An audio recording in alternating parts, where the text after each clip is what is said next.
Thank you very much. My fellow Americans, good evening. Let me begin by congratulating the team at NASA and our brave astronauts on the successful launch of Artemis II. It was quite something. It will be traveling further than any manned rocket has ever flown and will very substantially pass the moon, go around it, and come back home from a distance that has never been done before. It's amazing. They are on the way, and God bless them. These are brave people. We want to God bless those four unbelievable astronauts. As we speak this evening, it's been just 1 month since the United States military began Operation Epic Fury, targeting the world's #1 state sponsor of terror, Iran. In these past 4 weeks, our armed forces have delivered swift, decisive, overwhelming victories on the battlefield. Victories like few people have ever seen before. Tonight, Iran's Navy is gone. Their Air Force is in ruins. Their leaders, most of them terrorist regime they led, are now dead. Their command and control of the Islamic Revolutionary Guard Corps is being decimated as we speak. Their ability to launch missiles and drones is dramatically curtailed, and their weapons factories and rocket launchers are being blown to pieces. Very few of them left. Never in the history of warfare has an enemy suffered such clear and devastating large-scale losses in a matter of weeks. Our enemies are losing, in America, as it has been for 5 years under my presidency, is winning, and now winning bigger than ever before. Before discussing this current situation, I also want to thank our troops for the masterful job they did in taking the country of Venezuela in a matter of minutes. That hit was quick, lethal, violent, and respected by everyone all over the world. After rebuilding our military during my first term, we have by far the strongest military anywhere in the world. And now we're working along with Venezuela and are, in a true sense, joint venture partners. We're getting along incredibly well in the production and sale of massive amounts of oil and gas, the second largest reserves on Earth after the United States of America. We're now totally independent of the Middle East, and yet we are there to help. We don't have to be there. We don't need their oil. We don't need anything they have, but we're there to help our allies. Tonight, I want to provide an update on the tremendous progress our warriors have made in Iran and discuss why Operation Epic Fury is necessary for the safety of America and the security of the free world. From the very first day I announced my campaign for president in 2015, I have vowed that I would never allow Iran to have a nuclear weapon. This fanatical regime has been chanting death to America, death to Israel for 47 years. Their proxies were behind the murder of 241 Americans in the Marine barracks bombing in Beirut, the slaughter of hundreds of our service members with roadside bombs. They were involved in the attack on the USS Cole, and they carried out the countless other heinous acts, including the just horrible, bloody atrocities of October 7th in Israel, something that most people have never seen anything like it. This murderous regime also recently killed 45,000 of their own people who were protesting in Iran. 45,000 dead. For these terrorists to have nuclear weapons would be an intolerable threat. The most violent and thuggish regime on earth would be free to carry out their campaigns of terror, coercion, conquest, and mass murder from behind a nuclear shield. I will never let that happen, and neither should any of our past presidents. This situation has been going on for 47 years and should have been handled long before I arrived in office. I did many things during my 2 terms in office to stop the quest for nuclear weapons by Iran. First, And perhaps most importantly, I killed General Qasem Soleimani in my first term.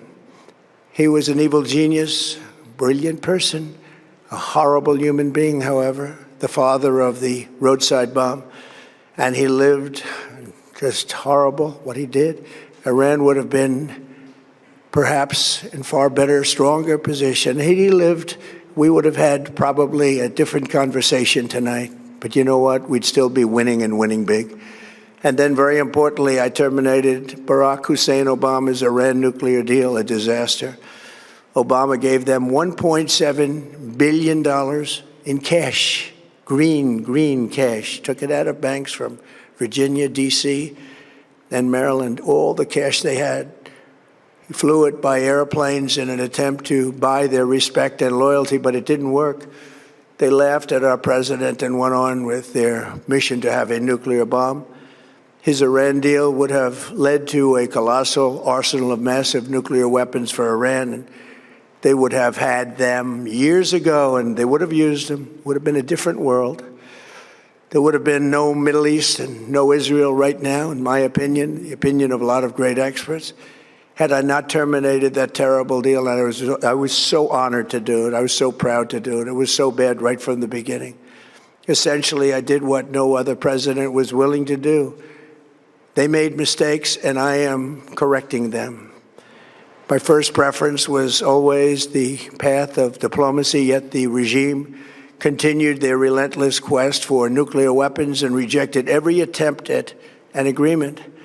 For this reason, in June, I ordered a strike on Iran's key nuclear facilities, an Operation Midnight Hammer. Nobody's ever seen anything like it.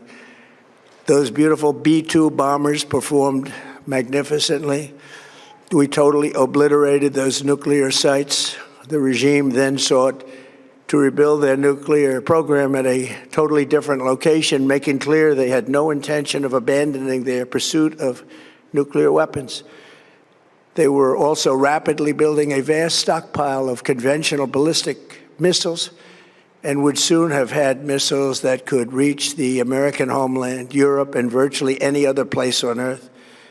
Iran's strategy was so obvious. They wanted to produce as many missiles as possible, and they did, with the longest range possible. And they had some weapons that nobody believed they had. We just learned that out. We took them out. We took them all out so that no one would really dare stop them. And their race for a nuclear bomb, a nuclear weapon like nobody's ever seen before. They were right at the doorstep. For years, everyone has said that Iran cannot have nuclear weapons, but in the end, those are just words if you're not willing to take action when the time comes. As I stated in my announcement of Operation Epic Fury, our objectives are very simple and clear. We are systematically dismantling the regime's ability to threaten America or project power outside of their borders. That means eliminating Iran's Navy, which is now absolutely destroyed, hurting their Air Force and their missile program at levels never seen before, and annihilating their defense industrial base. We've done all of it. Their Navy is gone. Their Air Force is gone. Their missiles are just about used up or beaten. Taken together, these actions will cripple Iran military, crush their ability to support terrorist proxies, and deny them the ability to build a nuclear bomb.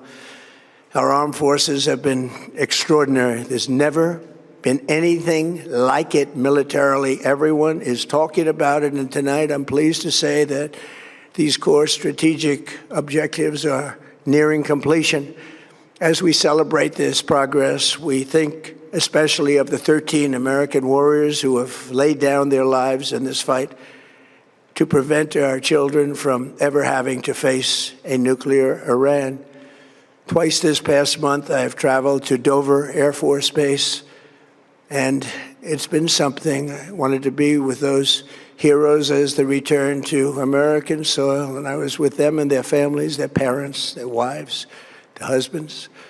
We salute them, and now we must honor them by completing the mission for which they gave their lives. And every single one of the people, their loved ones said, "Please, sir, please finish the job, every one of them. And we are going to finish the job, and we're going to finish it very fast. We're getting very close. I want to thank our allies in the Middle East, Israel, Saudi Arabia, Qatar, the UAE, Kuwait, and Bahrain. They've been great, and we will not let them get hurt or fail in any way, shape, or form. Many Americans have been concerned to see the recent rise in gasoline prices here at home. This short-term increase has been entirely the result of the Iranian regime launching deranged terror attacks against commercial oil tankers in neighboring countries that have nothing to do with the conflict. This is yet more proof that Iran can never be trusted with nuclear weapons. They will use them, and they will use them quickly. It would lead to decades of extortion, economic pain, and instability worse than we can ever imagine. The United States has never been better prepared economically to confront this threat. You all know that. We built the strongest economy in history. We're going through it right now, the strongest in history. In 1 year, we've taken a dead and crippled country. I hate to say that, but we were a dead and crippled country after the last administration and made it the hottest country anywhere in the world by far, with no inflation, record-setting investments coming into the United States, over $18 trillion, and the highest stock market ever, with 53 all-time record highs in just 1 year. It all positioned us to get rid of a cancer that has long simmered. It's known as the nuclear Iran, and they didn't know what was coming. They've never imagined it. Remember, because of our Drill Baby Drill program, America has plenty of gas. We have so much gas. Under my leadership, we are #1 producer of oil and gas on the planet, without even discussing the millions of barrels that we're getting from Venezuela. Because of the Trump administration's policies, we produce more oil and gas than Saudi Arabia and Russia combined. Think of that, Saudi Arabia and Russia combined. And that number will soon be substantially higher than that. There's no country like us anywhere in the world, and we're in great shape for the future. The United States imports almost no oil through the Hormuz Strait and won't be taking any in the future. We don't need it. We haven't needed it, and we don't need it. We've beaten and completely decimated Iran. They are decimated, both militarily and economically and in every other way. And the countries of the world that do receive oil through the Hormuz Strait must take care of that passage. They must cherish it. They must grab it and cherish it. They can do it easily. We will be helpful, but they should take the lead in protecting the oil that they so desperately depend on. So to those countries that can't get fuel, many of which refuse to get involved in the decapitation of Iran, we had to do it ourselves. I have a suggestion. #1, buy oil from the United States of America. We have plenty. We have so much. And #2, build up some delayed courage. Should have done it before. Should have done it with us, as we asked. Go to the Strait and just take it, protect it, use it for yourselves. Iran has been essentially decimated. The hard part is done, so it should be easy. And in any event, when this conflict is over, the Strait will open up naturally. It'll just open up naturally. They're going to want to be able to sell oil because that's all they have to try and rebuild. It will resume the flowing, and the gas prices will rapidly come back down. Stock prices will rapidly go back up. They haven't come down very much, frankly. They came down a little bit, but they've had some very good days over the last couple of days. We've done actually much better than I thought, but we had to take that little journey to Iran to get rid of this horrible threat. With our historic tax cuts, where people are just now talking about receiving larger refunds than they ever thought possible, they are getting so much more money than they thought. That's from the great, big, beautiful bill. Our economy is strong and improving by the day, and it will soon be roaring back like never before. It will top the levels that it was a month ago. I've made clear from the beginning of Operation Epic Fury that we will continue until our objectives are fully achieved. Thanks to the progress we've made, I can say tonight that we are on track to complete all of America's military objectives shortly, very shortly. We're going to hit them extremely hard over the next 2 to 3 weeks. We're going to bring them back to the Stone Ages where they belong. In the meantime, discussions are ongoing. Regime change was not our goal. We never said regime change, but regime change has occurred because of all of their original leaders' death. They're all dead. The new group is less radical and much more reasonable. Yet if during this period of time no deal is made, we have our eyes on key targets. If there is no deal, we are going to hit each and every one of their electric generating plants very hard and probably simultaneously. We have not hit their oil, even though that's the easiest target of all, because it would not give them even a small chance of survival or rebuilding. But we could hit it, and it would be gone, and there's not a thing they could do about it. They have no anti-aircraft equipment. Their radar is 100% annihilated. We are unstoppable as a military force. The nuclear sites that we obliterated with the B-2 bombers have been hit so hard that it would take months to get near the nuclear dust, and we have it under intense satellite surveillance and control.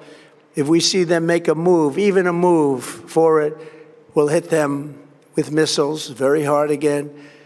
We have all the cards, they have none. It's very important that we keep this conflict in perspective. American involvement in World War I lasted 1 year, 7 months, and 5 days. World War II lasted for 3 years, 8 months, and 25 days. The Korean War lasted for 3 years, 1 month, and 2 days. The Vietnam War lasted for 19 years, 5 months, and 29 days. Iraq went on for 8 years, 8 months, and 28 days. We are in this military operation so powerful, so brilliant against one of the most powerful countries for 32 days. And the country has been eviscerated and essentially is really no longer a threat. They were the bully of the Middle East, but they're the bully no longer. This is a true investment in your children and your grandchildren's future. The whole world is watching, and they can't leave the power, strength, and brilliance. They just can't believe what they're seeing. They leave it to your imagination, but they can't believe what they're seeing, the brilliance of the United States military. Tonight, every American can look forward to a day when we are finally free from the wickedness of Iranian aggression and the specter of nuclear blackmail. Because of the actions we have taken, we are on the cusp of ending Iran's sinister threat to America and the world. And I'll tell you, the world is watching. And when we do, when it's all over, the United States will be safer, stronger, more prosperous, and greater than it has ever been before. May God bless the men and women of the United States Armed Forces, and may God bless the United States of America. Thank you very much, and good night.